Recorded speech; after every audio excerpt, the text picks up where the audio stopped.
Hoy vamos a tradear con la nueva máquina. Ya que vi que tenía a los Puggies y eso siempre los he querido de es que salieron, ya que tengo una mascota de la raza Pad que son iguales a los de ella Puggies. Aunque sí me dolió tradear a los 67 y los chicleteras, pero todo es por mi mascota que va a estar en todos lados. Vamos por el primero. Y luego por el segundo que vamos a tradear que son los chicleteras. Que me cargo.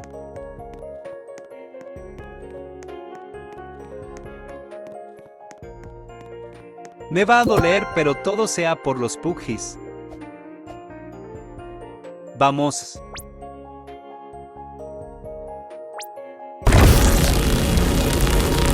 Los Puggies. Sonó un poco raro eso, están muy tiernos.